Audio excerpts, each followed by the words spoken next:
That's better. Hi, Kelly.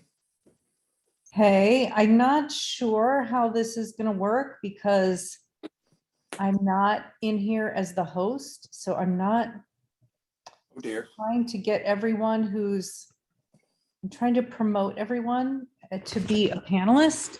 Right, and I received that and came right in. So let me just keep going. All right, let me ask everyone to try to use that. I've sent everyone the coordinates of the meeting Thank you, by Peggy. email. Did you all Okay. get copies of it? I did.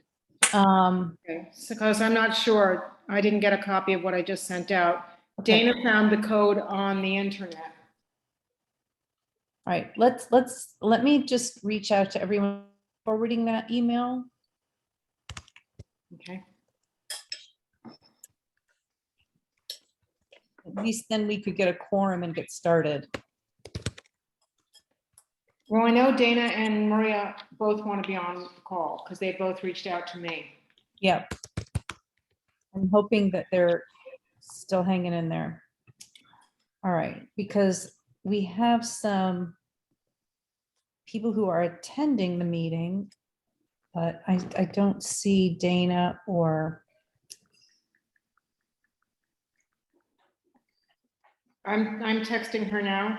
thank you. I'll do the same to Maria. And then I have let's see.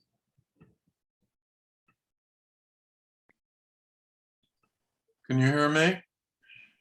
Yes, thank you, Paul. Okay. How you doing, Dave? Doing fine, thanks. Just finishing up dessert.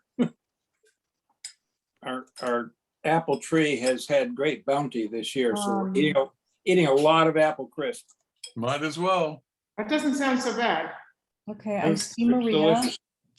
Oh, she's in? She's coming shortly. Okay, and I'm looking for Dana. If anyone who is a participant is on the flood committee, I don't have full names for everybody or even names for everybody. So if you could reach out to me at my village email address, I'll make sure we get you on here. I see Maria's here.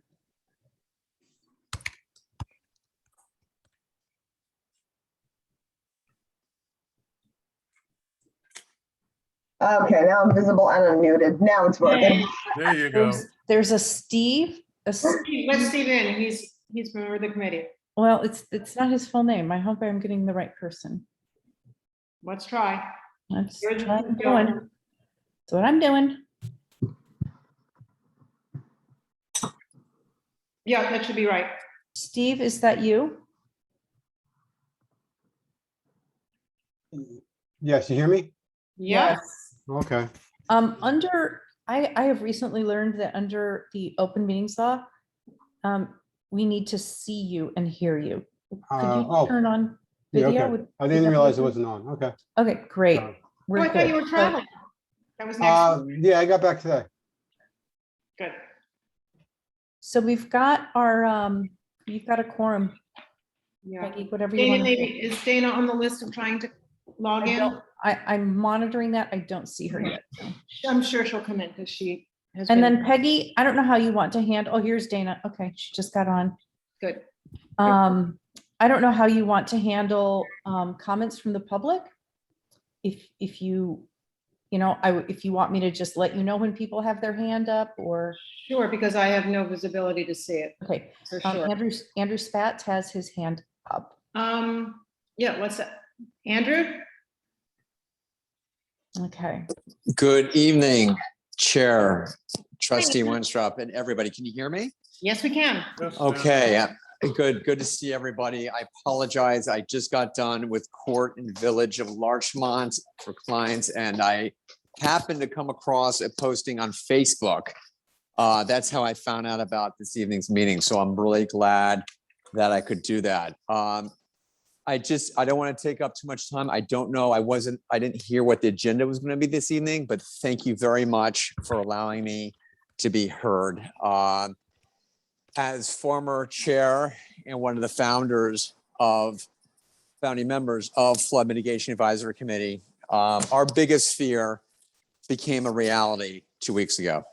Our biggest fear that people would forget the severity and the importance of a collective effort, not just with the community, but residents and business alike, is paramount. Our future depends upon this village adhering and listening to our committee and allowing the residents and business owners and other property owners alike to work collectively, because this is unacceptable categorically. We will not allow individuals to roll in here for photo shoots so they can use it for the next campaign and then forget about us in 2 weeks. We have lost so much and we have no more time.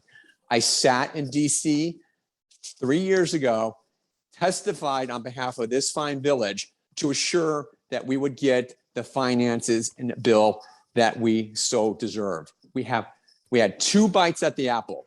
Most communities don't get one. That was our second. Unfortunately, it was derailed most recently. We have to get it back on the tracks.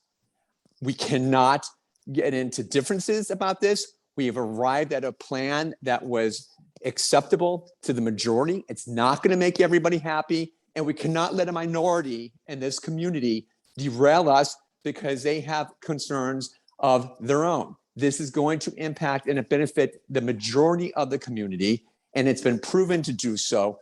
So it's absolutely imperative that we don't let the very few in this community derail this. We must act collectively as a committee, the Flood Mitigation Advisory Committee, along with residents and business owners alike. The business owners feel very left out in the process. I'm going to tell you, we have lost millions of dollars of property, belongings, generations who own businesses lost everything 2 weeks ago. I'm not going to allow our tenants to say that again. We heard this in 2007, 2011. We cannot allow this to happen again. It's unacceptable. The DPW, our first responders, continuously put themselves at risk to protect us, and they should be thanked. Kelly, I thank you because you have been a champion for the Flood Mitigation Advisory Committee, and I thank you for that, but you can't do it alone. Okay, our mayor going on CNN and speaking on a national level about residents, that's great, but it's going to take more than that. It's going to take coming down, visiting the businesses that got eviscerated and destroyed, because we are part of this heartbeat of the community. It's not just about the residences. It's not just about the business owners. This is a collective effort. We've all been impacted. And if anybody thinks otherwise, I dare them to come down to Railroad Way, Fenimore, Hoyt, and see the destruction that has happened down there. I welcome anybody to come down there. And I'm disappointed on some certain individuals that are leaders in this community who have completely failed to do so. Because we are a lifeline. This is a collective effort. And anybody that knows me knows that I don't get animated. I'm animated. I'm angry. Every individual in this community has a right to be angry. And the Flood Mitigation Advisory Committee, you want to know something? We need to be put back on the forefront, and it has to be a collective effort. It has to be. And Peggy, as chair, whatever you need, we are here. There is a majority of individuals out there who, unfortunately, they may not be a part of this dialogue tonight that want to be. They want, and they have promised us that they are going to remain committed to this community and they're going to rebuild. Because again, we have to rebuild, but we have to rebuild knowing that there's a future. And we have the ability. Paul Ryan. Paul Ryan was there right on the right side of me back in 2007. And with the historical context and with the experience that we most recently have, we can all work together. So I apologize for the animated and intensity that I speak tonight, but I believe in committees like the one that we have that can work with the community and the village and the government and the higher elected officials. We did it once, we can do it again. Okay, thank you, Andrew. I think you'll see a lot of these points will be covered in our agenda. It's quite a lengthy one. So I'm going to ask. Well, if I can just add to what Andrew said. Sure. I made a presentation to the mayor and board back in 1982. It listed losses in a 1975 flood. $2,144,559. That's industrial, commercial, public, and residential. It's a lot of money then. What is it in today's dollars? We also lost 880 jobs. That's Pure Foods, that's Electro, that's All Packs, good blue, solid blue collar jobs. People that, pay their bills. What happened? Well, we got an urban county grant, but because we also had an Army Corps project on the books, that they were looking at, we had to turn down that grant. It was over $200,000 from Urban County. The village had to turn it down because we would have gone below the cost benefit ratio. And it would have killed the entire Army Corps project. But, again, this goes back to 1982. This goes back to the 20s. Yeah, I Okay. mean, I've got the flood, I've got all the documentation going back to the 1800s. And what have we gotten done? Not a damn thing. Peggy, it's all yours. Let's begin, because there's a lot to get through and a lot of information to start trying to get together. And let's start with the Army Corps project. Kelly, I was made aware 2 days after the storm, the Army Corps was up in the heights, and they made me aware of the fact that there is $100,000 that is needed to be raised by the state in order to fund the design piece of the project at the state level, and then the county and the local government will have to chip in as well. I understand that Governor Hochul, during her remarks, said that she was going to fast track this. How do we find out if it's been fast tracked and where we are? I think that's point number one, because nothing can happen until the design gets going.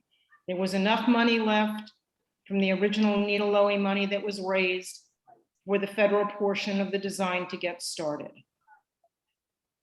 How do we function if there's nobody from the village manager's office on this call, Kelly? No one is on this meeting today, as I explained, because we are in an emergency. Village staff have been working 7 days a week.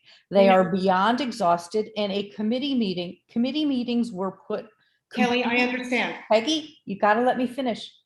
Committee meetings were put on hold. I suggested that if this committee wanted to meet without staff, which is the only way we could meet, that we do something positive for the community and that we put our efforts in that direction. Staff is not here. I They understand. cannot be here. You're not listening to my question. I did listen to your My question. question is, how do we get the staff, since they're not here, to start looking into this? They are on this all the time. They are on this all the time. You So- have to believe that the Army I'm Corps sorry. project is front and center with everything that they're on it, Peggy. Then we need some sort of communication to this committee, because this committee is the flood mitigation committee, and we are entitled to know what's going on at the village level, Kelly. You know. Just saying they're on it is not acceptable. We have been through issue after issue where they were not on it, including the issue last June, where if we hadn't gotten information together in 2 days, which I related to Jerry because the village assistant manager sat on it for months, we would have lost our shot at the project. And you know this. So Peggy, this is not what I agreed to do when I said I would host but a we're meeting. entitled to information, Kelly. Peggy, you get information. You may not like the information you get, and you may No, not no, get an no, no. update every day, but you get information when you ask for it. Well, I'm asking now when we can expect to have information on this issue. We are waiting for funding. We are waiting for funding. If we hear anything from anyone, I will let you know. I send emails to this committee about what's going on at the Board of Trustee level. Nobody shows up. I send information to this committee saying, perhaps you'd like to look into this area. Nobody does anything. These meetings cannot be a time to beat up on staff. We're not beating particularly up. right We now. are asking No, for communication. no, So you're please making don't twist what I'm demands. asking. You're making demands. I would like this No, committee I made a to do request. something positive for the community. If you don't want to do that, please don't meet. We have a number of questions that we put together an agenda for. It was published. I think the community is entitled to these answers. And staff was not able to put together answers for you. I understand that. They're busy. And we expect answers was my question. And that's the way I phrased it, Kelly, since you twisted what I said. I asked you when we can expect answers. I don't know. When staff are able to, give your questions top priority, I'm sure they will do that. They have other things that they're working on right now. Like what? I mean, there's got to be communication between the citizens and the board and the staff. And there is no communication. I disagree. Well, Kelly, this committee would like to ask these questions and have them answered. I If that's understand that. not possible, then why do we have a committee? You knew coming into this meeting that staff was not available. I know that. I'm not suggesting that they were supposed to be here. You keep twisting what I'm saying. I am asking. Not available May also I- means not available to answer things in writing for you. That's what it When means. can we expect? I don't know. When the emergency passes, that's when. Right Kelly, now, they're tone worried it down, about please, buildings, because your they're worried about attitude housing, they're worried really about unfair. gas and electricity. They've got other things they're worried about, Peggy, not answering your questions. That's not their priority right now. Kelly, Peggy, wait, just 1 second. Can I just take one? I'm sorry for interrupting, but if I may, take a breath, everyone just take a deep breath. I remember back in 2007, and Kelly, you may want to suggest this to members of the board. We had a town hall meeting a week afterwards. The courtroom was packed. ABC was there, NBC. It was a tremendous presence, not just media, but also of our residents. And or the village board did not have necessary answers, but they were there not for FEMA, not for Con Ed, but it was a way for people to come together, not just to yell or scream. It was emotional, but it was we all had a meeting in the minds that yes, we have to do this together. This is a collective effort. Maybe may I suggest, yes, your staff, the village has been working. That's why I made a point of saying DPW and the first responders have been working tirelessly. Perhaps maybe a town hall meeting would be ideal, so individuals can come and share their experience. Part of this is just the frustration and a hurt and upset and disappointment, being able to share that. And again, maybe there's not a simple answer to this, but like Paul was alluding to, and I think Peggy was alluding to, the transparency, the participation. It's been 2.5 long weeks for so many people. But maybe if there's a venue that we can all sit and meet and talk, I think perhaps maybe that's something that was done. Again, that was in 2007. It was very effective because guess what? That gave rise to the very board that we Andy, sit on today. If I can interrupt, Sure. I think that might be a great idea. I think that might be wonderful. This isn't the forum. This is a committee meeting with no staff to provide the updates that this committee demands of them. That was known going in. If you watched the last Board of Trustees meeting, we barely had a quorum. I know. Listen, I So know, please, during the public comment. Yeah. please, there has not been an opportunity for that. Anyone who showed up at the Board of Trustees meeting, I had suspended the rules, limiting comments. People could vent all they want. I heard their voices. They had an opportunity to speak. It was an abbreviated meeting. We barely had a quorum. At many times during the meeting, because of technical difficulties, we didn't have a quorum. So let's let everyone breathe. Particularly, let's let our staff breathe. And let's try to have a meeting of the Flood Mitigation Advisory Committee tonight in which because I'm the liaison, you're the committee, you please work with each other and try to do something positive for the village.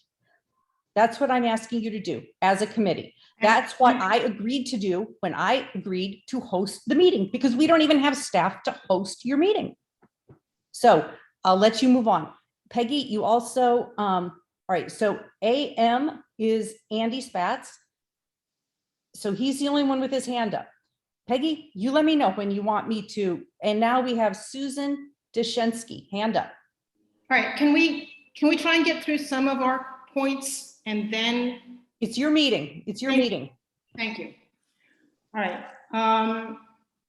I believe, Andrew, that your idea of a community meeting is quite valid. However, I think before we go to the public, it would behoove us to do two different things.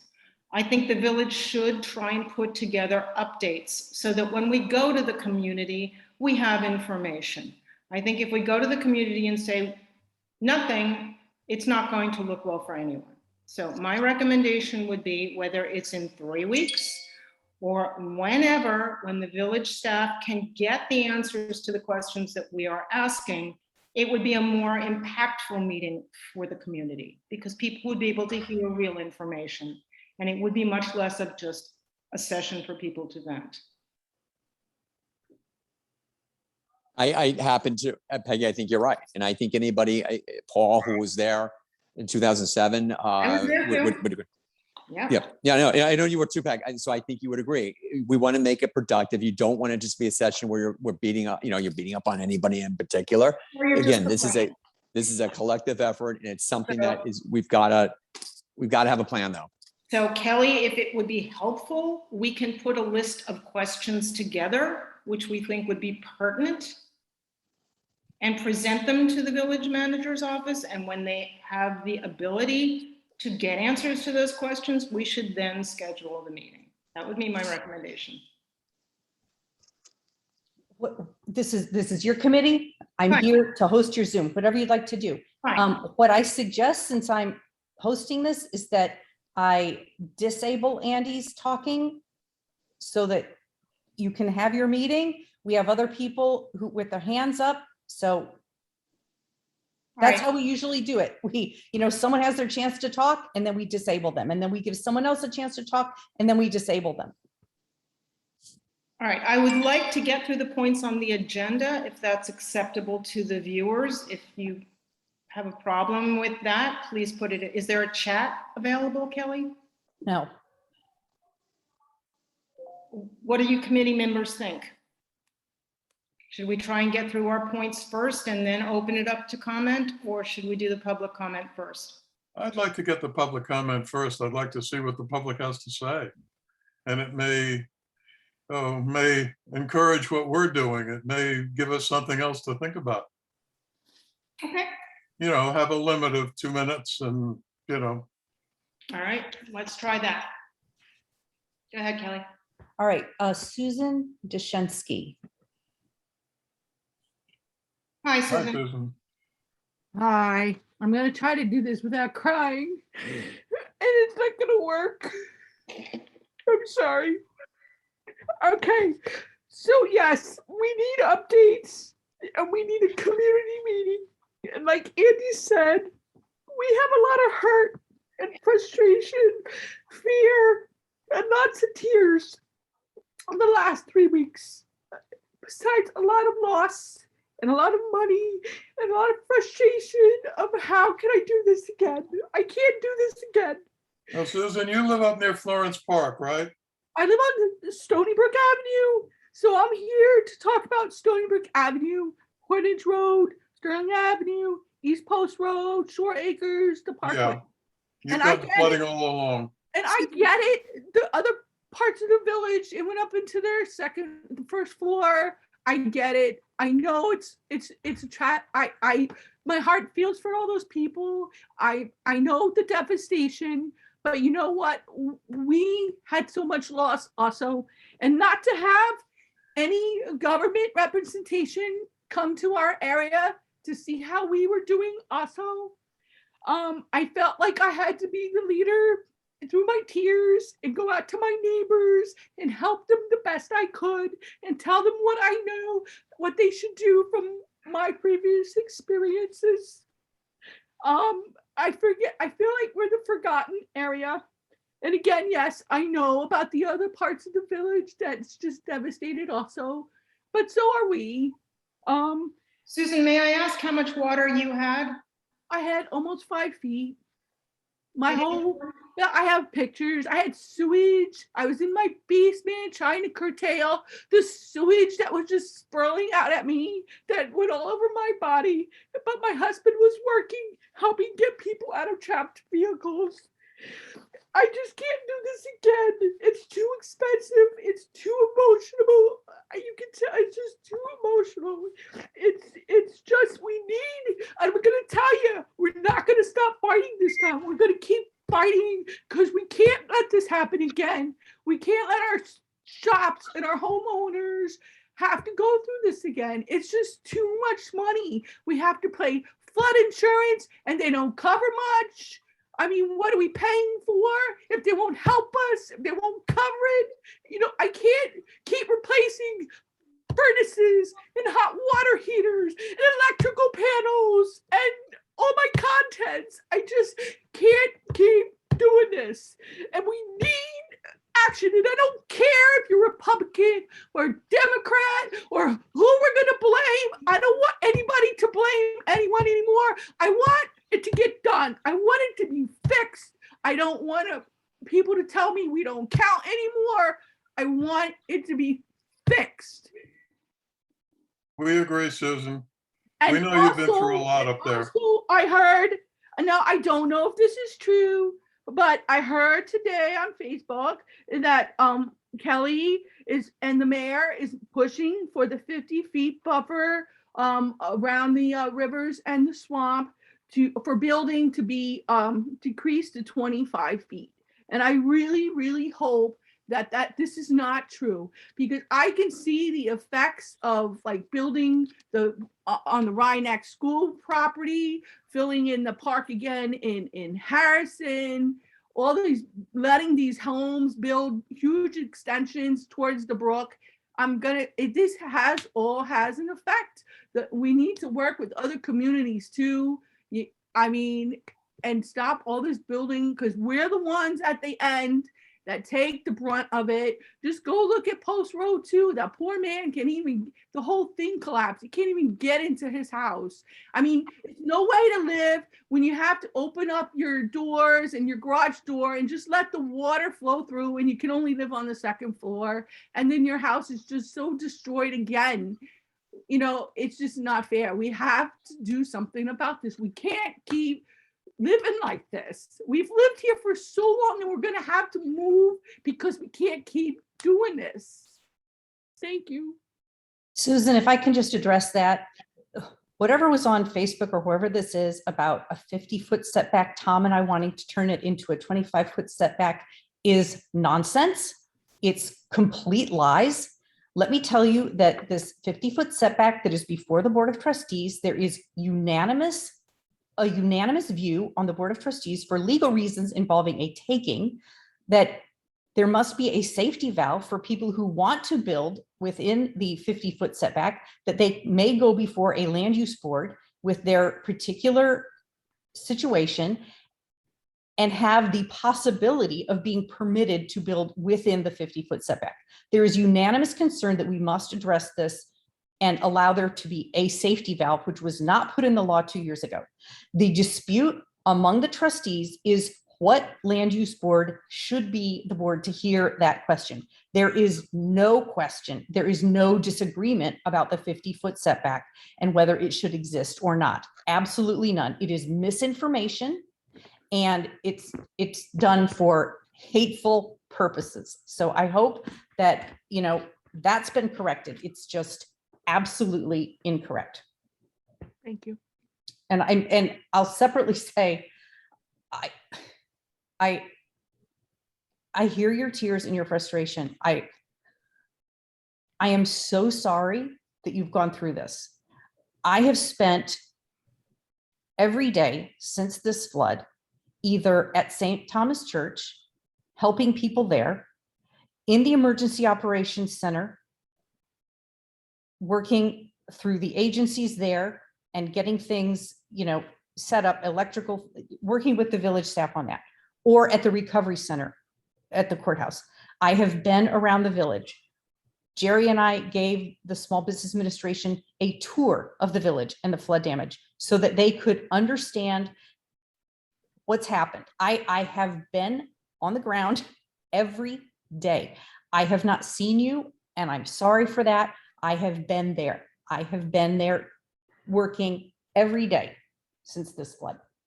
I'm really sorry that you and so many people suffered the loss of, of so much property. My heart, I have cried, just had to go aside and cry because this has been a devastating event for the village. It is unfortunate that, that some people have turned this into a political fiasco. It's really unfortunate. So I'm really sorry. You have my assurance that I'm doing everything I can on the ground and online and with village staff. I was immediately in touch with Senator Schumer's office. We need to get the Army Corps project approved and moving again. I was on that immediately. I emailed within hours of the end of the storm. Schumer's office, Senator Schumer himself, Senator Gillibrand. I was all over this. I understand that, but you know what? We've been all over it so many times. I know. And we had the study done in this area in 2016, and it was going to take $3 million to fix it, to give us some kind of relief. And all I hear is it's not enough people damaged. Well, you know what? Now We're working on that. The We're flooding working on that. spreading. I believe that calculation was erroneous. It didn't take into account, loss of life. We have spoken of that to our higher up elected officials, and we have made that case over and over again. I am hopeful, like I have never been before, that this is finally going to come to pass. I understand you've been hearing this for years. All I can do is tell you what I'm doing and report to you that I am more hopeful about this than I have been in years. And, and I will keep working for it. Okay. Anybody else? Keep going. Are there any other Yeah. questions? Well, I've got my hand up if you want to. Sorry, David, I didn't see that. Go ahead.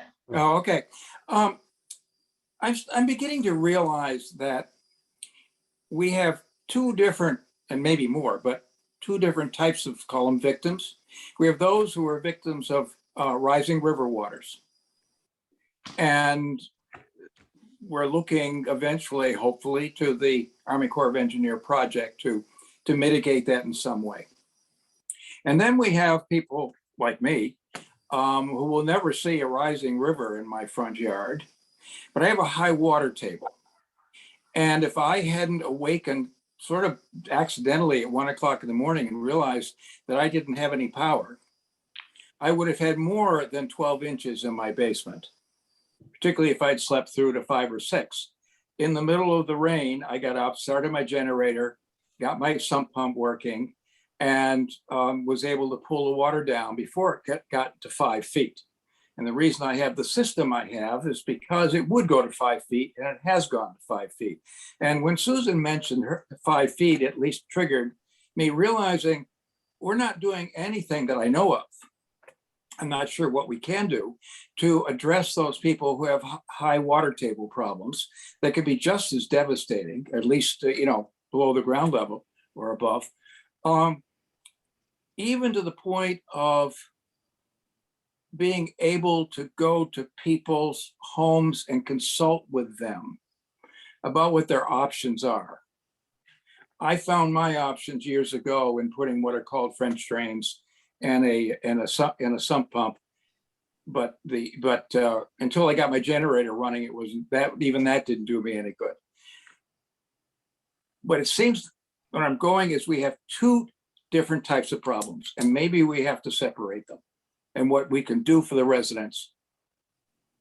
But the Stony Brook residents, Dave, have been flooding because of the Guyon Creek, is it, Susan? I just said this triggered the thought, that's all. No, It- it's the Beaver Peggy, Swamp Road. I didn't say Beaver that Swamp, one right, thank you. particular, Okay, it just triggered the thought, because I'm not the only one. None of us up no, here on beach have rivers, but I saw a lot of stuff out on the street. there's stuff out on the street all over the village and people who are Exactly. nowhere near village, near. But rivers. we're addressing those people who have river problems. And I don't know if we're doing anything about those who have water table issues. We're not, Dave. The article And I have to say, Mr. French, but you know what? There's only so much like 4 sump pumps and my generator and French drains can do when you're just overtaken by like the whole brook coming into your backyard. Yeah, you're up to your absolutely right. driveway, flooding your You're absolutely basement. right. I'm making that distinction And between then, people and then like when you. we try to make our sump pump hoses go to the street and we can't because the drains are just flooding the roadways and there's no place for the water to go. Yeah, one thing I want to mention, I think there is a third thing that happens is the sewage that comes in, and that's because it's just gonna look for the lowest point and go there to people's basement. I had to get permission to install a backwater valve, which I understand is not something that you're really supposed, the town frowns upon. Obviously, all these things cost money, but maybe the town shouldn't frown upon this. At least that's what my plumber told me when I got it actually put in, now 10 years ago. So I also had sewage in my basement. I also had 5 feet of water and I put the French drains in. So all this doesn't happen. And that's one of the reasons I'm, on the committee, because I could share these experiences and be on the committee. So maybe this should be redressed. At least the backwater valve would solve the sewage problem, which is the worst, because who the hell wants sewage in their basement? We can put a list together of different questions and that can be directed on a local level versus being on a The problem level, is, state level, federal level. Mhm. the problem is with that is that you've got infiltration of the sewer lines by fresh water. So it's doubling the amount of sewerage and you get the backups. We've got a lot of people down in Washingtonville that would like to put that in, but unfortunately, they can't afford to put those in. Yeah, So Anybody- yeah, it is a problem. Does anybody have any statistics on how much water was going through the sewage treatment plant at the height of the storm? It's got to be over 90 million gallons. Well, we were way over 100 million in '07, so it's got to be a heck of a lot more. So Kelly, do you know if anybody has that statistic? I don't. We have 2 other people just FYI who have their hands up. All right, Let's I go. want to make a list of things that we need to get questions answered on. Go ahead, Kelly, call on them. Okay, Susan, I'm gonna disable your talking so I can go to the next person. Thank you. Okay, Sal Kaladi. Sal, can you speak? Are you unmuted? Yes, can you hear me? You can. Yes. Yeah, I've been a lifelong resident of the village. I just wanted to know, in '72, we had Hurricane Agnes, and we got about 19 inches of rain, and I got about 6 feet of water in my basement. And in 2007, we got about, We got 9.5 inches of rain in 24 hours. okay, and I got about the same amount of 6 feet of water in my basement in 2007. 2011, I think it was about 5 inches of rain, and I got 5 feet. Yeah. I got 5 feet of water in my basement. And recently we got multiple reports, but I think it was closer to 7 inches or 8 inches.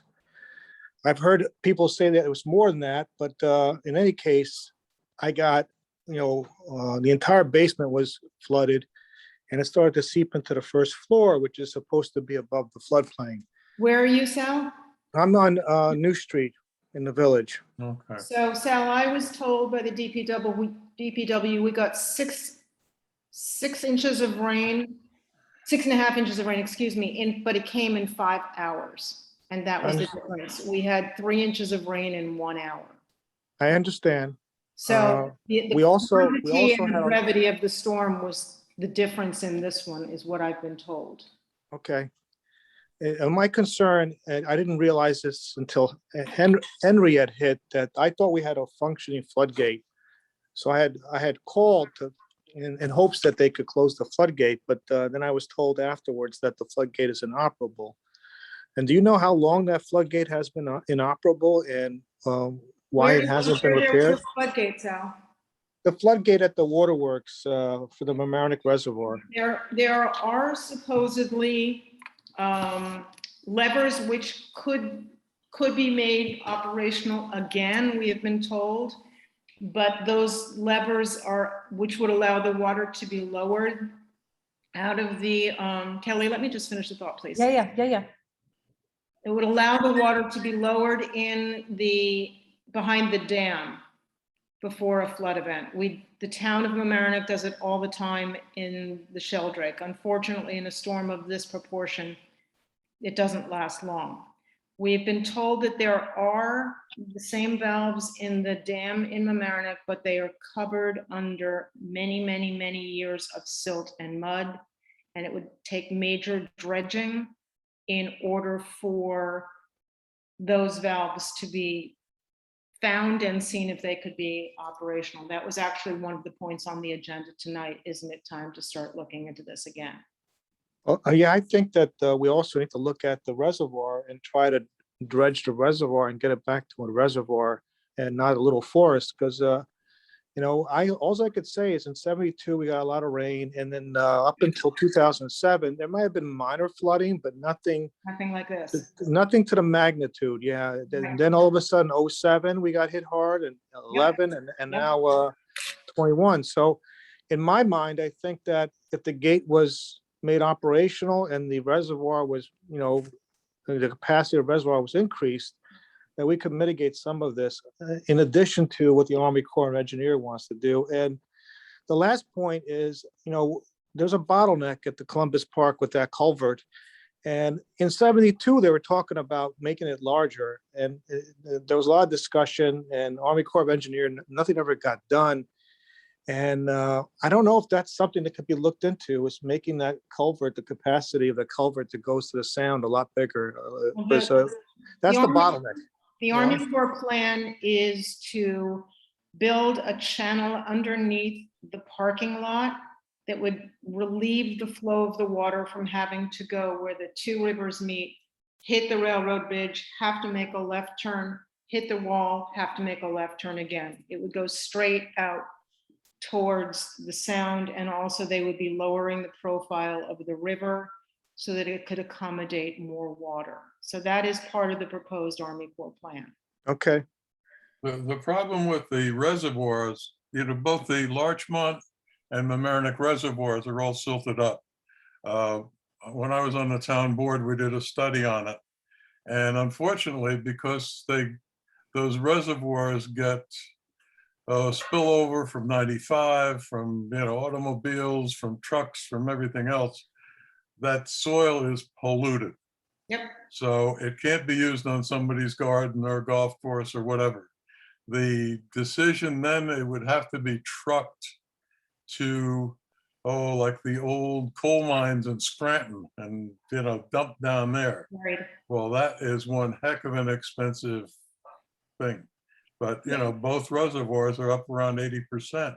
So you figure, I don't even remember what the volume is, but it's a very costly situation. In addition, the Army Corps has always said in all of our discussions that the best thing we can be doing is getting the water out to the largest retention pond possible, which is the Long Island Sound.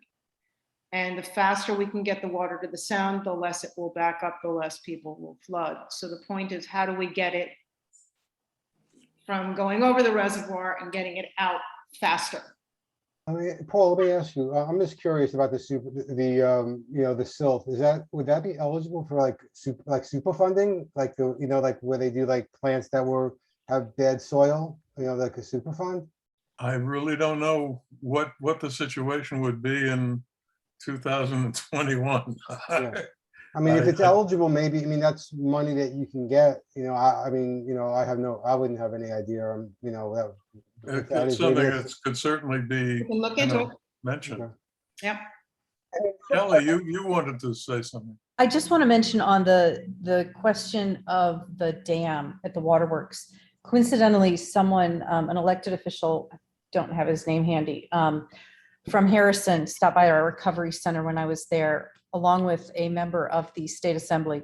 And this issue came up because Harrison residents also suffered some flooding when this dam didn't do anything or failed. And so I mentioned to him, this is a project that we've been talking about, and he was wholeheartedly enthused about getting this ball rolling along with the town of Marinette, since it's a tri-municipal project. So I am hopeful, and that, that I, and I'm glad that I was able to talk to him about that. And hopefully we can get some cooperation from Harrison too. It'd be a great thing.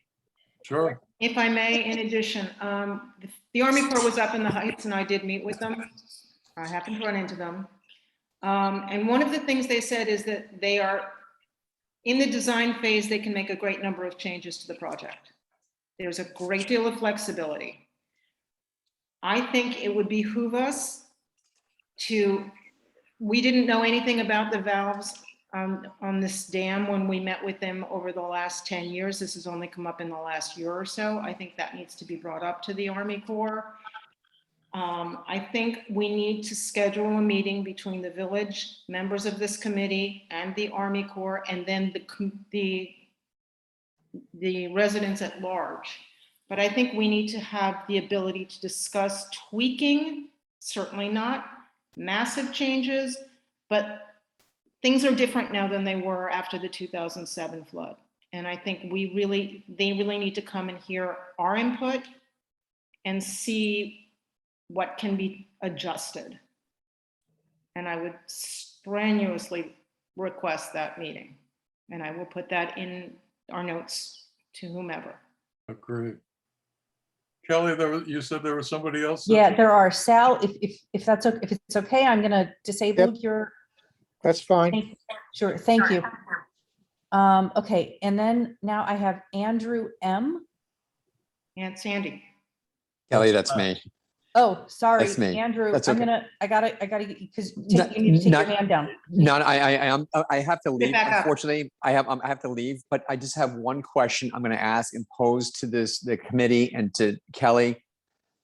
In the short term, with regards to the permit process, when you have to do and make improvements and repairs, do we know what the process going forward is going to be in the very short term? I know what you're talking about is great in terms of long term about Army Corps tweaks and this, that, but tomorrow, next week, when we are rebuilding, what is the process going to be with regards to the permit application? Because I remember it was modified back in 2007 for emergency purposes, like the waiving of So- permit fees, and so that we could, embark upon building out. I mean, as I said, you have hundreds of thousands of square feet, whether it's commercial or residential, of individuals that need to do these improvements and repairs.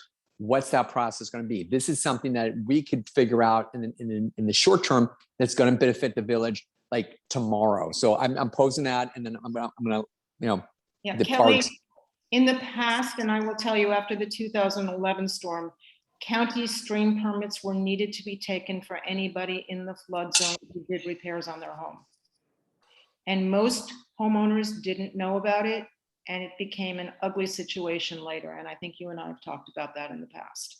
I just don't want there to be So surprises. I think we need to let our residents know what exactly that process is. Normally, the building department waives all fees for these permits, but they do require permits, and it's not Yep. clear to anybody right now what that process is. And I think that needs to be something that needs to be decided upon. And I'm certain that the building department is talking about this with Jerry. I do know that early on, the issue was electrical panels, and permits were waived on that. We had Con Edison in the Emergency Operations Center getting permits, were coming in on the printer, signed signed electrical certifications from electricians that had been stamped. They were coming in and Con Ed was sitting right there and they were moving it through. So I know that the building department has done this for the electrical so far, and I'm sure going forward, they're having those discussions. And Kelly and Peggy, I'll be more than happy, whatever information that does come from this, I'll be happy to share that with the individuals down in the industrial area, the maker zone, because I know a lot of people, they want to do the right thing. They don't want to get caught off guard. It's throughout the village, Andy. Everybody needs to know. Right. No, so I'm just saying, but I'd be happy to act as a Residential. caveat of information, Yeah. whatever. Yeah. Okay. Thank you so much. Yep. All right. Let me Is there anybody disable. else? Okay, hold on. Sal, your hand is still up. So let me see. Okay, Sal, did you have anything more to say? No, I did. I'm sorry. Okay, no, that's okay. That's okay. Okay, I do not see anyone else with their hand up, so. Let's get on with the The agenda. agenda. Um, But thanks to everybody that spoke. mhm. So I'm going to run through everything, and what I would suggest we do, committee, is put together a list for the village administration of what our questions are succinctly, and they can choose to answer them when they are able and let us know about a meeting. Does everybody agree? Yeah. Peggy, I just have one question. And it goes back, it goes back to everybody, to a certain extent, if everybody had the ability to get French drains or backwater valves from a financial point of view, I'm sure they would. And I just wonder if there are any programs that are already out there, kind of like, loan, zero loan percentage loan There programs. may be or- grants for that. Yeah, and I just wonder if somehow we could talk to, at least on a state level, on a Schumer level, to try to get this stuff into bills, so there is that money out there so people can get it. I mean, I was able to do it. It took me time. It took me, home equity loans to do it. And if there was something along the lines where like an agency that for all disasters, that people can get grants or funding or tax credits, maybe that's something that we could at least, start here. Yes, Kelly. FEMA is at the Recovery Center operating out of the library at this point. And there is a flood mitigation desk there. FEMA is offering grants of up to $34,000 for certain flood mitigation efforts. I don't know what their process is. But it's for things like elevating your house, and I don't know what else. So that information is available at the library right now. Grants or How about loans? Urban County? Grants. There are also, the SBA is making loans available, low interest loans, including to homeowners. It's not just businesses, but homeowners can get low interest SBA loans. This is all at the Recovery Center, which was working out of the courthouse, and now the SBA and FEMA have moved over into the library. Is Urban But County still in homeowners have to know existence? about this. How do homeowners find out about it? That's been publicized by the village consistently. I will say, Kelly, I'm sure you're going to fall out of your chair. The communication's been phenomenal since. I totally agree. Robert is a treasure, and I will tell you that he sat in that emergency operations center and drafted just every bit of information. And it's posted in every flood zone on which I boards. thought was great, on telephone poles. It says flood center, and there's all the information. So Plus phone calls. it's really been hard not to know this information, with all due respect. Susan Deshensky's hand is up. Let's recognize her again. Susan? I just want you to know that, yes, I read things through the emails and calls that I got, and I did bring it to Mr. Ingenito's attention, but I didn't get a response back. But they did not put anything on our telephone poles and or anything like that on our street or in the flood areas in this area. Only in the village part. Okay, we'll have to address that.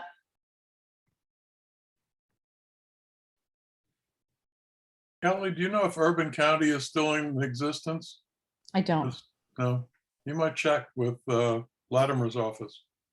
There might be grants for that the county would give. Yeah, Not the state, checking with Shelley's office or Steve's office. Well, Never know. Kelly, was it Rich Dionisio that you spoke with at Harrison? Does that name ring a bell? I don't know. I've spoken to so many people, my head's mush. But Kelly, when you had that conversation, did the road to nowhere come up? it did. He didn't know about it, so. That had to be Rich. or he didn't want to know about it. I'm going to pivot to that since we're on the road to nowhere. Kelly, I know you received copies of photographs from Dan Natchez. Did you not? When was this, Peggy? September 6th.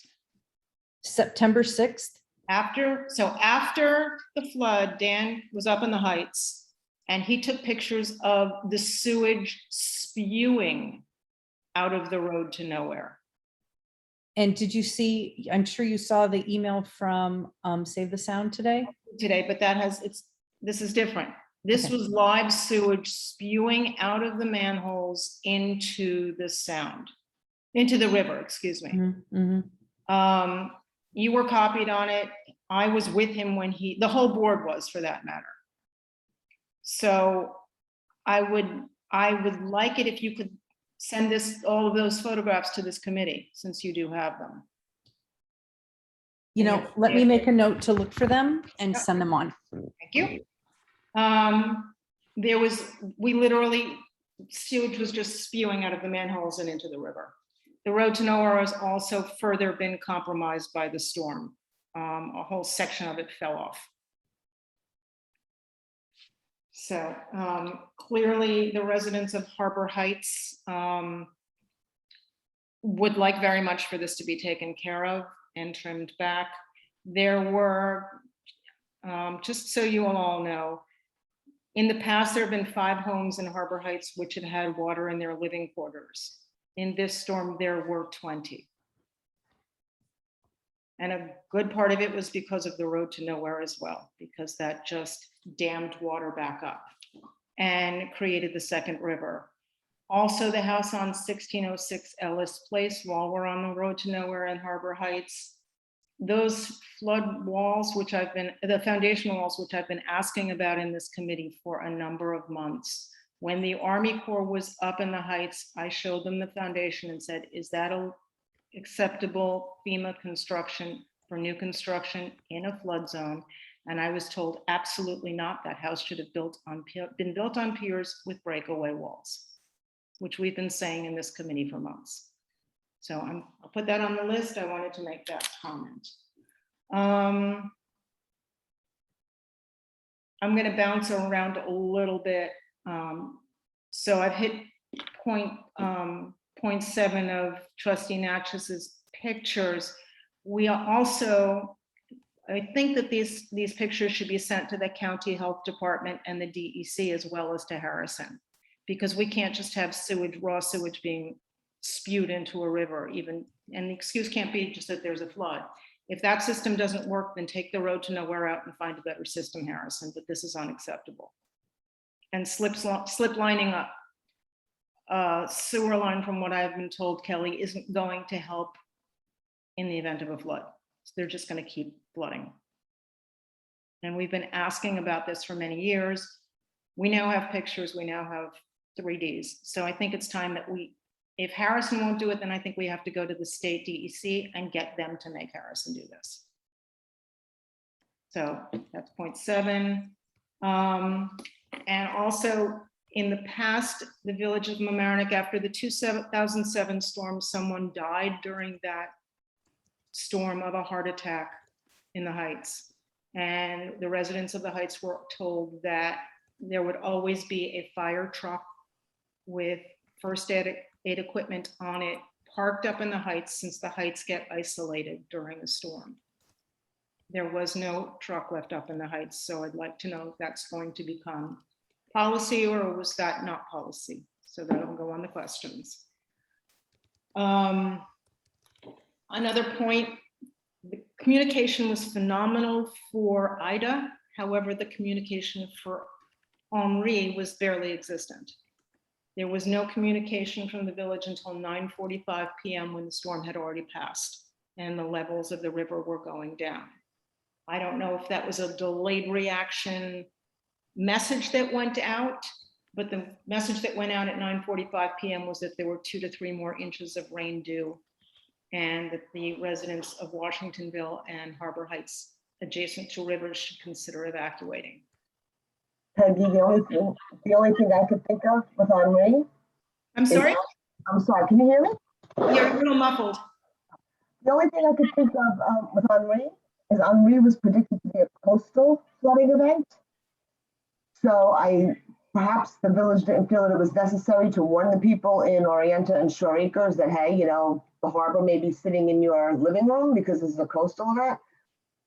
Then when the forecast shifted and it became more of a flash flood event and a stream event, after everybody had already gotten water in those areas, then the village started calling. But that's the only thing I could think of. I just think we need to have a better policy. Since the communication was so good during Ida, I think we need to make it, whether there's a coastal storm or any kind of a potential storm, we need to communicate in advance as well as during and as well as after. I agree.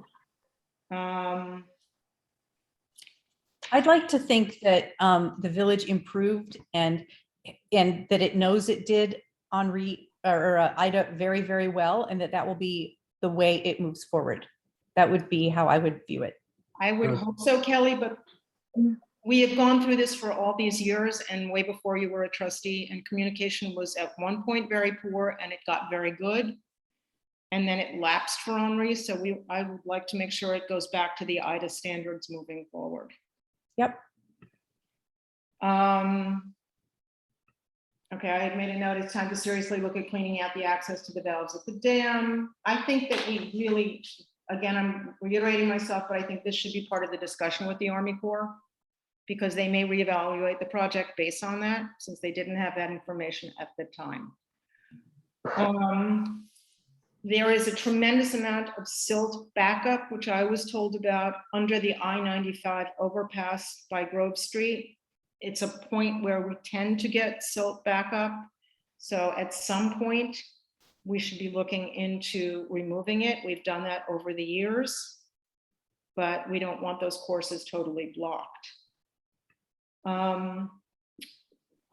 This is a personal experience I had, but I want to share it. I got a phone call from a client who was looking for housing after the storm. Their home on Madison Street was flooded and got 4 feet of water. They told me that they were told by the village code enforcer that Charlotte Mountain came by and told them that their house was structurally unsound and they had to get an engineer in to review the structure of their home.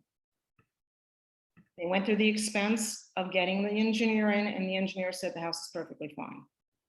There was no structural damage. So my question is, why is the code enforcer frightening our residents? And why didn't we have structural engineers going through and making those assessments?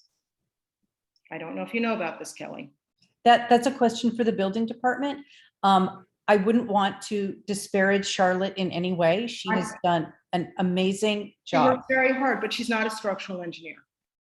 And I don't have the answer to that question, Peggy. So that will go on our list of questions, but I Very want to good. make you aware of it. Very good. Some of these questions are old things that have just been kicking around on our agendas. Kelly, do you know if there's been any more discussion about how we're going to build Keith Yeiser's memorial? I do not know. That has not been further discussed as far as I know. It may have happened before the storm that I just wasn't aware of, so I wanted to ask. I've got to say on that, I've known Keith for years. I served with him on the Cap Center board, know him from all around town. If we put anything with a cement floor, and I know Kaloran says he's gonna do the cement blocks with the holes in them.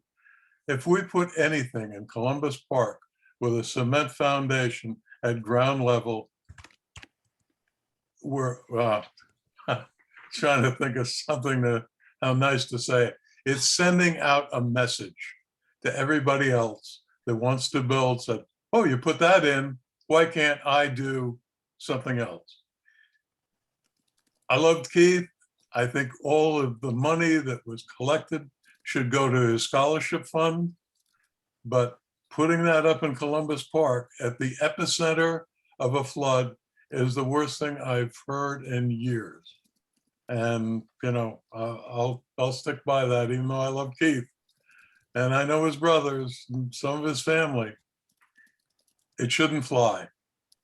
It's just like Brixmore. They build it on the ground with no elevation, should have had a minimum of 2 feet elevation. The building department let it fly. And that's sending out a message to every other builder that, well, I can screw around with the village and do anything I want.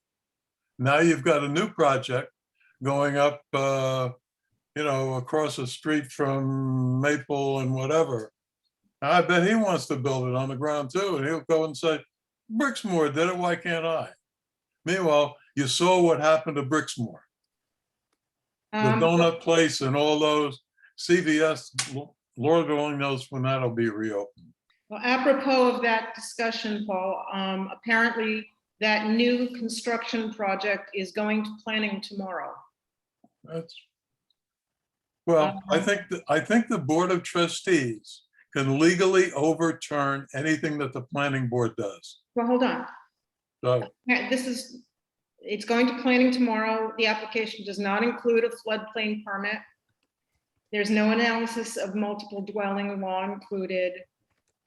Why at this point are we considering any construction in a flood zone? Maybe it's a good time to put the brakes on all of it. let them sue us. I'm fed up. I'm absolutely fed up with the new construction that doesn't give a damn about the residents of the village and all the businesses that have lost money. Well, and I don't feel sorry for CVS, but they're going to be closed for 3 months. I want to know how North Shore got open so quickly. I don't get that, but regardless. God bless them, but That's frightening. pardon? It's predicted frightening how this was going fast to North Shore happen opened. with Brixmore. We all said that this was, an accident waiting to happen, And it did. and it did. We have to learn from these lessons. And we have to make legislation in our community, which is why this committee proposed the legislation of anything commercial must be built above the base flood elevation. And that's federal. I mean, I don't know what your attorney is doing, but I suggest you get to your attorney, Kelly, and tell him to draft some legislation in a hurry. Because there's just no, in 2021, there's no excuse for this happening.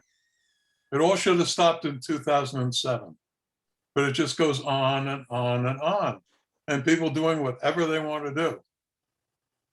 Sorry, I've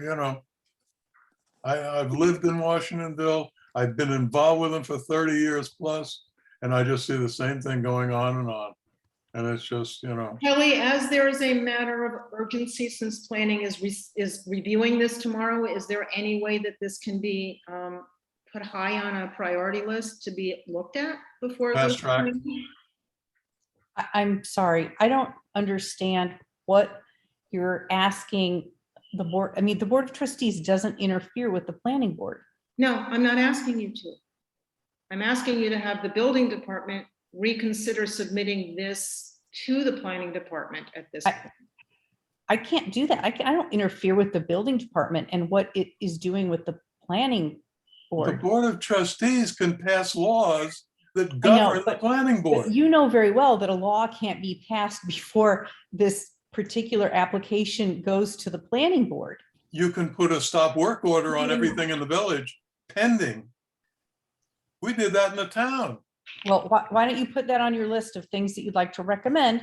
See if the board, if the Flood Mitigation Advisory Committee would like to recommend that, take a vote and send that right on up the chain. Yeah. So should we say a temporary, a 6-month moratorium on building in the 6-month flood zone? moratorium on all building in a a recognized flood zone, pending the adoption of legislation to protect the residences and the village and the businesses. Committee members, what do you think? All in favor? Aye. Aye. Aye. The ayes have it. Okay. 1, 2, 3, 4, 5, 6. So go ahead and put that in a memo and send it on to the Board of Trustees. Will do, Kelly. Thank you. Do that tonight. Complete on a side note, but you've all seen, I think you've all seen that there is a request for somebody from our committee to attend the fair on Saturday. Kelly, do you have any more color on this? This is the committee fair. This is what they've been doing the last few years. This year, I believe will it be by Zoom? I don't even No, know. it's in person. But this is to get, so that residents can come and talk to the different committees and see what they're all about, because, you know, appointments are done the first Monday in December, and, appointments are done all the time, but people the term out. And so there are generally openings on committees. And so this is the opportunity for the public to come, learn what the committees do, and decide whether they want to serve on one. So is anybody free? I'm not sure what the hours are on Saturday, but we can find that out. Is anybody interested or available on working? Yeah, I'll try and make it. I don't know where it is or what time it is. Kelly, you can send me an email or text. I can find it for you, Paul. Okay. Anyone else interested? I'll wear my bulletproof vest. Okay. Yeah, I guess, yeah, just send us the times, Saturday is always kind of funny. Okay. Okay. Yeah, Paul, if you need help, just contact me, okay? Well, I won't know if I need help till I get there. Well, Let me see. I might be able to find it on my iPhone.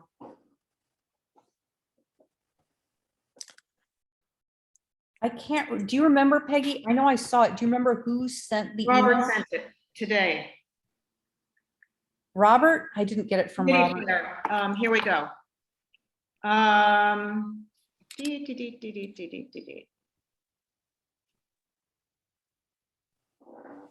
Oh, it doesn't say the times though.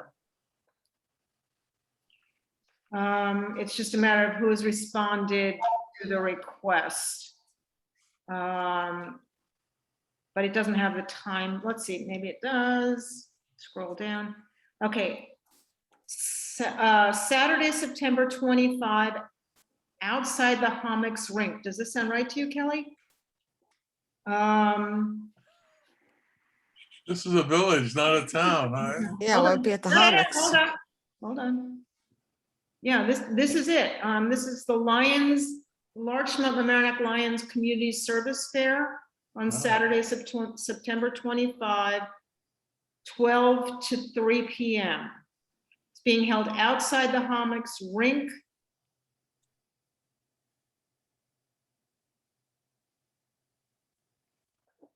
Well, I know where it is. That's what I have. So, if anybody is able to participate, that's the time, 12, maybe, you could each do an hour or something. They say where the entrance is? Maybe around back by the Hommocks Field. Just says outside the Hommocks Rink. 140 Hommocks Road. I Okay. can get you more information on it, but Yeah, I think it's probably around back, which is the rear entrance to the rink. By the Hommocks Field. isn't the parking by, in the front? Yeah, there's a parking lot in back. There is, it's not as big, right? So Okay, so Paul, are you game for it? I'm game. David, Steve, do you guys want to participate or? Yeah, I couldn't stay the whole time. I might be able to stay the first hour or hour and a half or something, but. Well, anybody that can make it, fine. All right, I'll say that we'll have a presence. Yeah. Okay. The container are you all aware that there was a container from the food Food pantry. pantry that broke away and actually wedged itself in front of the Anita Lane Bridge. So we spent 10 years getting the Anita Lane Bridge fixed, and this container. Well, it was a more cousin than the of, Wayne Hall. it was a Dammed it up. cousin of the refrigerator that blocked the Waverly Avenue Bridge in 2007. It was probably mine, Paul. That still hasn't been seen again. Yeah, No. So there was a container that, if you all haven't seen or heard about it, the container floated down and wedged itself across one of the spans and blocked the span of the Anita Lane Bridge. It's been taken out, and I understand it's been replaced in the same positioning that it was in originally. I guess my request is there a way that it can be secured? If that's the only location that it can be put in, is there a way for it to be secured? And if there isn't, should we be looking for another location for the food pantry so that it's not in a flood zone? It Or is my put somebody in charge of towing it away before we get a rain, so this doesn't happen. That could be too. That's option 3. Yeah, one It's of my them. understanding that it will be secured in a different way so that it wouldn't float away. Okay. And then 2 containers were delivered today with sheetrock in them and are right against the river again, and they're not secured. So it's kind of the same discussion. If they need to be there, can they be secured? Is there another location where they could be put? And what can be done? So we'll put that all on our list of questions.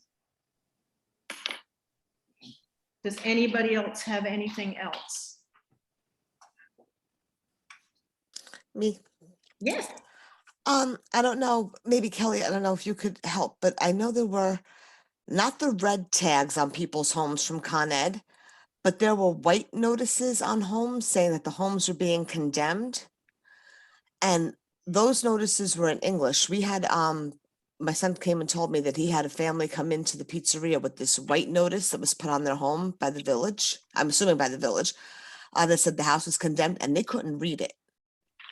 And so they asked what it meant, and they told them there, like, your home is condemned, you can't live there. And they said, well, we've been living there, where else are we going to go? We have no place to go.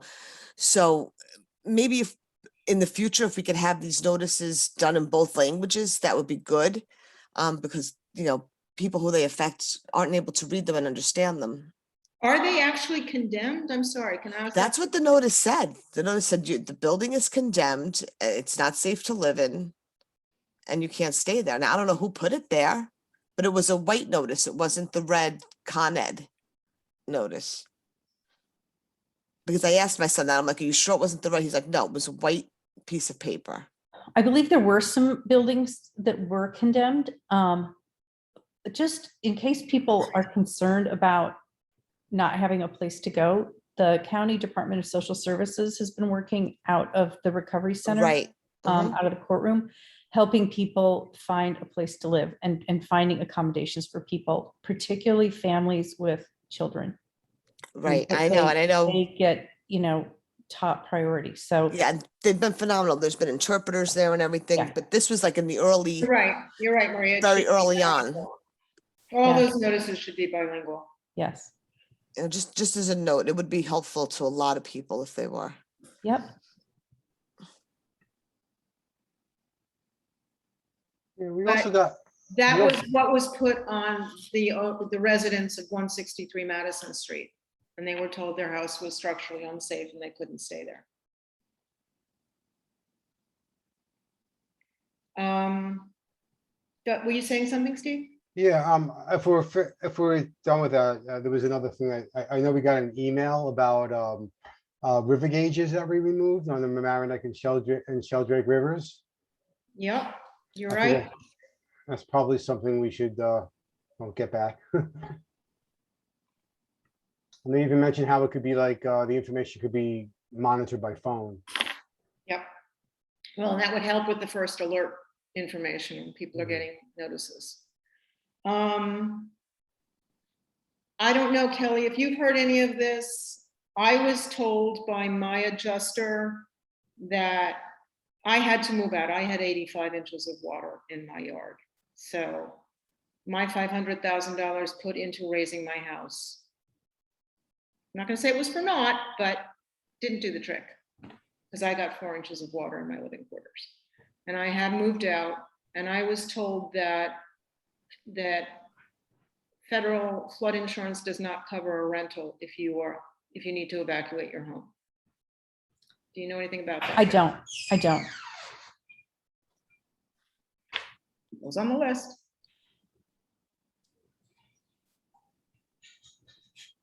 Okay. Kelly, we will put this list together. The first thing that I'm going to do is send out the note about the legislation that we're proposing. And I'm going to send that separately. Right. How would you like me to put this together, and whom would you like me to address this to? The legislation recommendation, you can Address to the address to the Board of Trustees, Yeah, that I got. mayor and board. Yep. And the list you can send to Jerry and copy Dan Sarnoff. Okay. You want to CC the attorney on that, on the first one, Kelly? Or anybody else? Planning board or? I think send it to the board, because it would then go on to a work session, and then we'll decide what needs to be, whether we need recommendations from the building department, from the engineer. I wouldn't ask the attorney to get involved yet. Okay. Okay. Does everyone agree that we should wait to try and get some of these answers before we try and schedule a village-wide meeting? I think so. I think communications is the whole thing. Kelly, you've seen that just tonight, talking with residents and everything. Communications between the board, between the committee, and we represent the people after all, and the general population.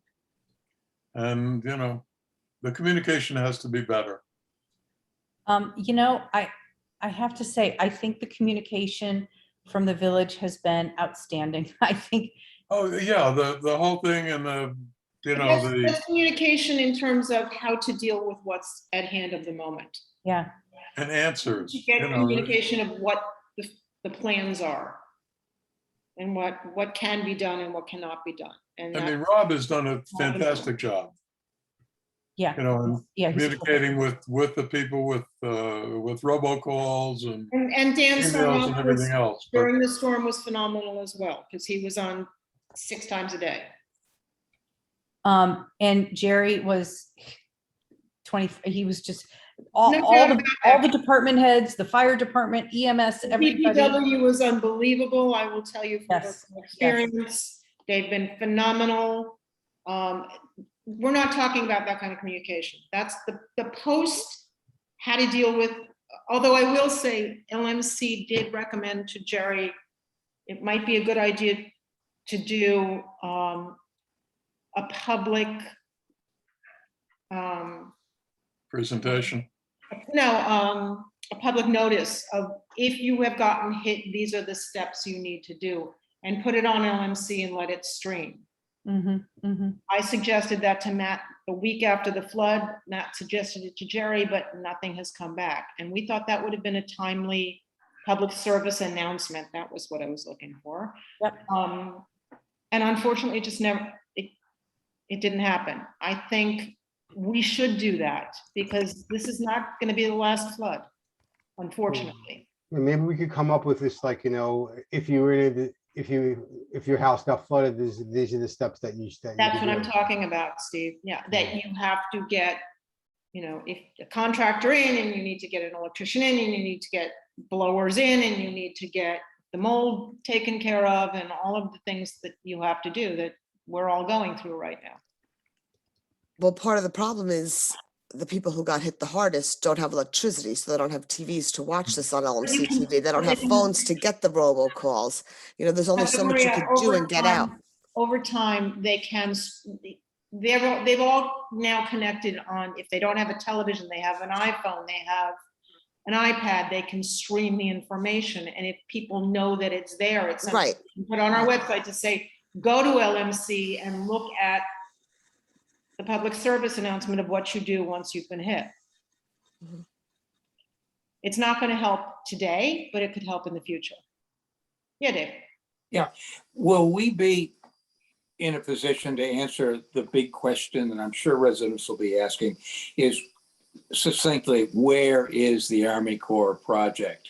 Will we be in a position to say, this is where we are, this is where we got to go, these are the open questions, so that they can have some confidence that it is being looked at, it is going forward. There are things we have to do and things we have to solve, but we've got to be able to answer that question to the general public.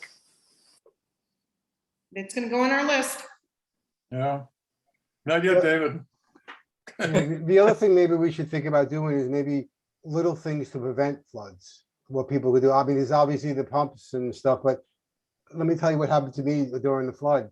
I went downstairs before I was about to go to sleep, and I had water coming out of my washing pump. Now I have everything already. I'm protected to the max, and it wound up. I had an 1.5-inch drain plug. I was able to put into the washing, into this hose behind the washing machine. It wound up, my plumber had to come because my water heater wound up breaking anyway, unrelated. And he said the water was coming from your soffits, from the drain pipes, and the back water valve stopped it, the water going out, and that's where the water was coming up. So it's just like, so I had 2 1.5-inch drain plugs, and that would prevent people from sewer, because if you put in your sock sink's not going to run back. And an odd thing like this, that he said, I never seen this before happen, but you had so much rain come down that it actually was flooding from the drains. You also should close the water to your washer dryer in a flood event. Sorry? The water lines should be closed Yeah. to your washer dryer before a flood event. Mhm. But here's a tip that I learned in 2007. We had a sump pump, and of course the electricity on Waverly went out, and we got 8 feet of water in the basement. So I talked to the plumber. They make sump pumps that are hooked up to the freshwater line coming into your house. Has to be done by a plumber, and it works on a butterfly. So whenever that water gets to the prescribed level, that sump pump goes on, not powered by electricity. Now, when we went to our old house after the flood, that sucker was still working. But Paul, hold on. Isn't that then pumping it into the sewer lines? No, it's pumping it into the street, Okay. but at least it's something. It's Yeah. pumping it out of your cellar. So Kelly, still working. I had another question for you. And I appreciate that what people read on Facebook is often inane or incorrect. But I have a question about the 50-foot setback. Is there a law on the village books that nothing can be built within 50 feet of a river? 50 or 15? This was added at the last minute as part of PLLC, which was the building moratorium and the zoning change. And there are, I'd have to go look at exactly what it entails. My brain is kind of fried at this point, but yes, it was thrown in that you cannot build within 50 feet of a river. And this impacted certain properties in the village that are oddly shaped and have almost all of their property within 50 feet of the river. And it has prevented people from improving or doing anything with their property. And it is an unconstitutional taking in those cases. And so there has to be an escape valve. You can't just, do what we did. There has to be an escape valve. They have to be able to appeal to someone and have certain circumstances met by which they can be granted an exception. And the understanding was that couldn't this be treated like a zoning variance, like a setback, right? And the answer was no, because of the way the law was written and in what section of the code we were doing it. The answer was no, this could not be treated like a zoning setback variance. So we have been trying since that night to fix it and somehow provide, should it be treated like a zoning variance? Should it be treated as part of a site plan review? Should it be something the HCZM looks at? That's the debate. Okay, now my question was a little different. I'm sorry if I wasn't. Okay, My question was, any idea where I can find that law? no. You Look changed at, state you know law. what, here, not offhand, look at the Board of Trustees agenda online, look at the backup, and it is there. The 50-foot setback, the backup to that item. For last is- week's meeting? It's been on the agenda forever, Because I did watch part of last week's meeting and I did see just the three of you, so I was watching for the record. forever. This has been on the agenda forever. It is in the work session, not in the regular meeting, because we can't agree what board should, It's on the work session agenda. yes. Could the Mason be built today with that law? With the I- 50-foot law? I doubt it. Yep. So But- my question is, how but- was Ellis built? Because it's only 30 feet from the river. How was what? Ellis built. I don't know if it deals with residences or the PLLC only dealt with commercials. Oh, it's only Commercial commercial? That's what that's what PLLC dealt with, was commercial only. That's why I'm asking for clarification, because I don't. Yes. And I'm saying you can look at the backup Okay, I will. because it dealt with commercial only. Yes. It had to do with infill housing and whether someone could build an apartment complex or a mixed use building in C1 or C2. Okay. Thank you. Okay, Susan's hand is up again. Would you like to? Yes, Recognize her, absolutely. Hi, Susan. go ahead. Hi, so if it's only for commercial, how come we can't have it for homes also? Because I know over on Short Street, we had a house build a big extension right towards the brook, and now they don't have much land between the brook and the house, which is right across the street from my house. So how can we get that put into the place for residential areas also? You know what? That would be a new law before the Board of Trustees. And so anyone can approach the board and suggest a law like that. We would then, see what the impact would be, how many properties would be affected, whether there would be any legal implications, what the current protections are in place. I know the HCZM has jurisdiction over a lot of that development. But anytime anyone wants to propose anything, they can go to the Board of Trustees and discuss it. There are 2 times for communication to the board. One's at the beginning of the meeting and one is 2/3 the way through the meeting. And you can do that any meeting at all. Susan, the other thing that could be looked at is the FAR, and did they max their FAR out? Because you can only build based on the size of your lot to a certain predetermined square footage. You can't just add, you can't put a McMansion on a postage stamp. Yeah, I know that they, it only went to I believe the architectural or something, because it was already a house that was built. And then, if on the flood zone, and I asked about it, and it was, part of it was going into a flood zone, but they said that was the 200-year zone and not the 100-year zone. You know what? It's all into the flood zone. And I think everything like that makes an impact on other people. Well, there's a 100-year and a 500-year. Maybe it's 500, but so much for a 500 or the 100, because it did, I don't think they got flooded, but the water went up into what yard they had, so. Well, that's why you can't build over your FAR, because you have to have X number of square feet of ground to be able to absorb water.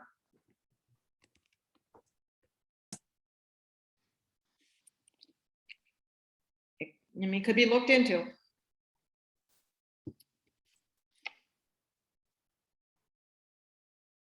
I mean, is there any way, like, 'cause I mean, that this could come from more of an advisory to an approval committee also? I mean, I don't know anything about government like this, but I mean, because these things keep on seem to happen.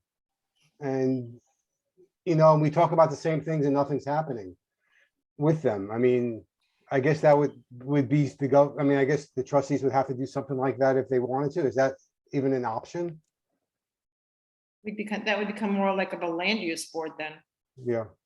Yeah, and the HCZM really does that?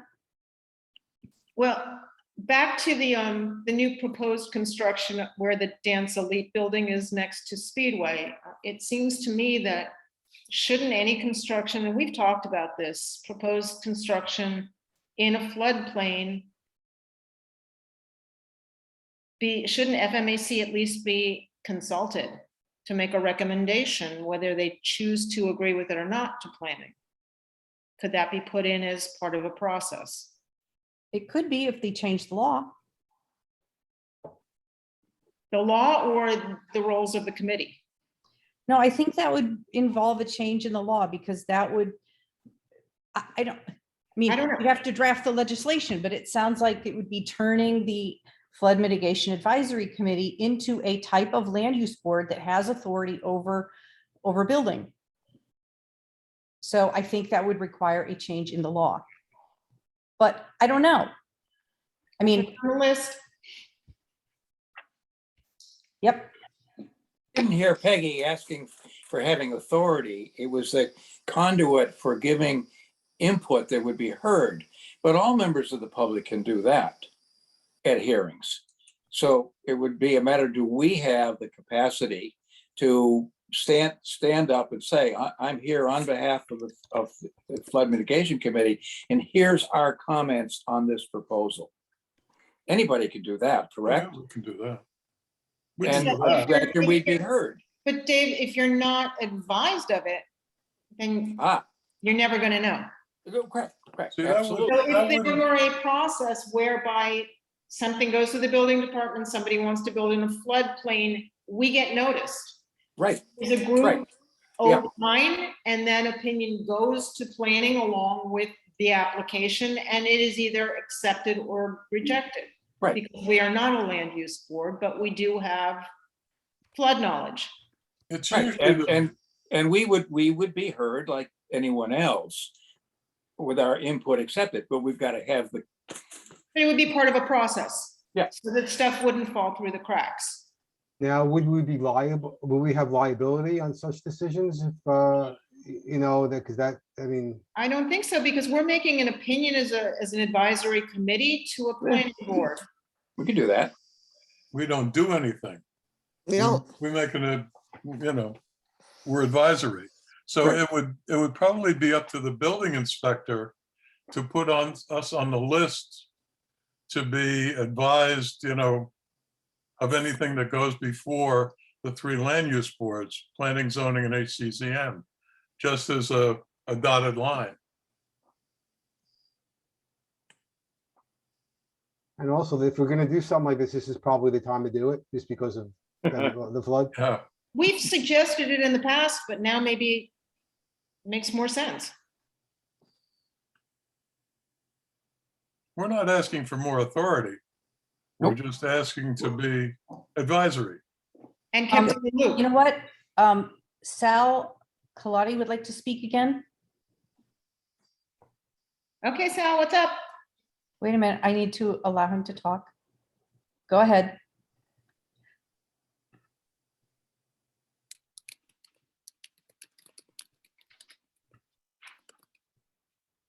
Sal, are you unmuted?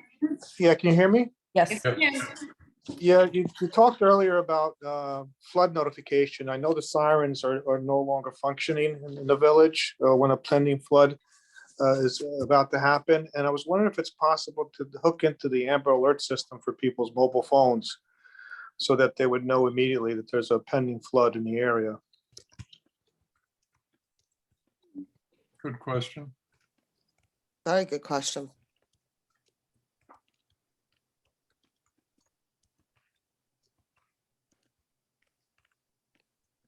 Can I ask? Thank you, Sal. Okay,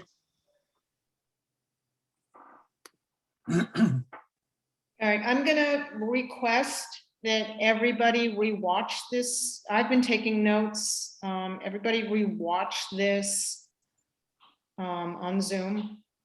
I'll put together a list of the questions that I have and send it around, but everybody please opine on them so that we can send a complete list to the village manager and the assistant village manager.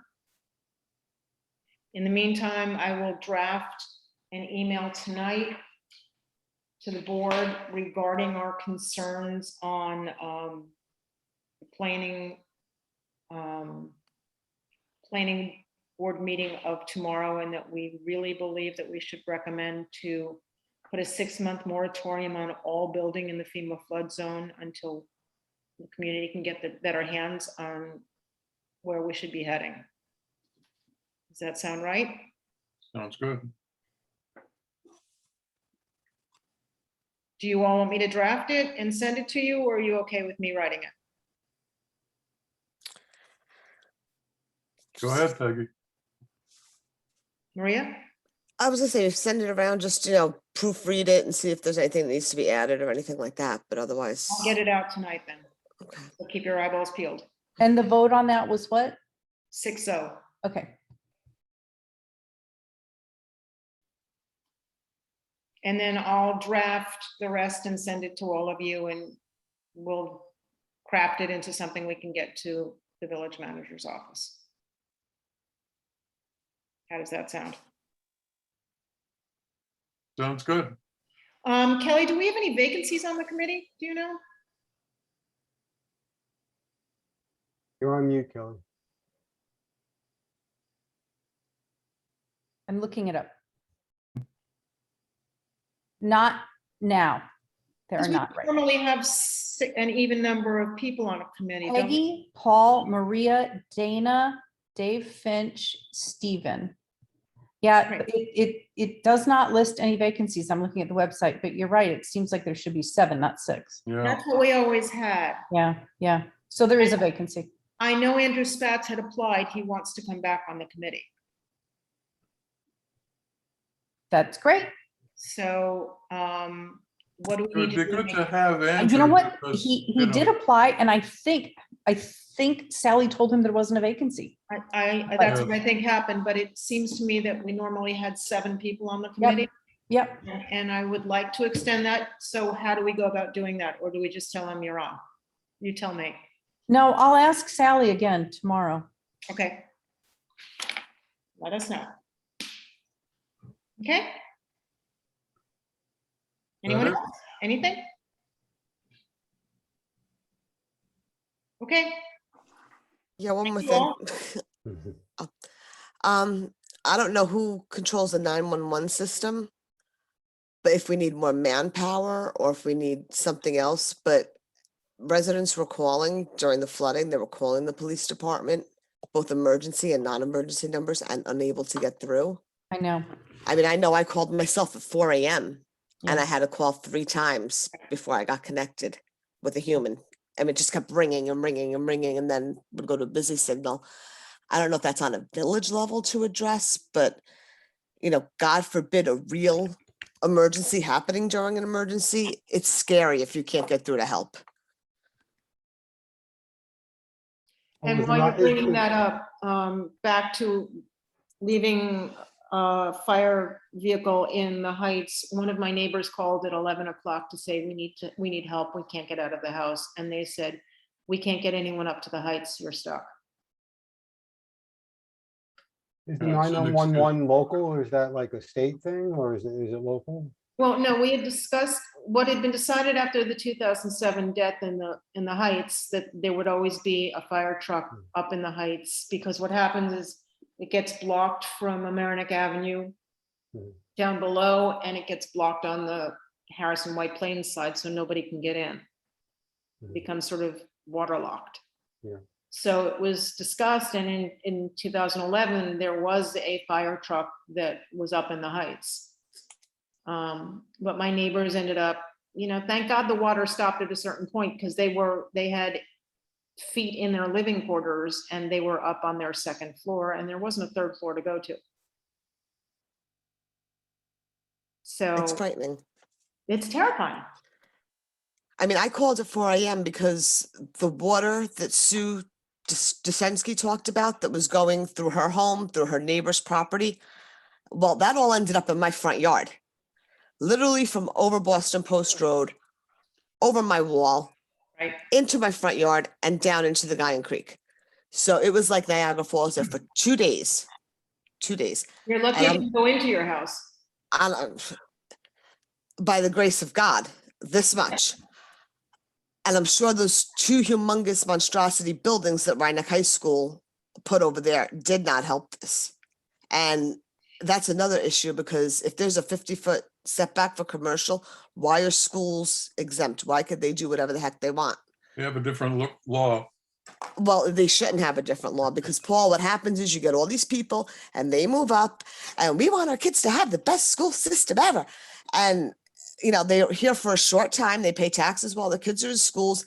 They bought these things built. They have no knowledge of the history of this village, no knowledge of what goes on here. And they, you know, they go before their school boards and they all vote yes. And then they get these buildings and then it rains and you get people on Facebook going, oh my God, I never got water before. Why did I get flood?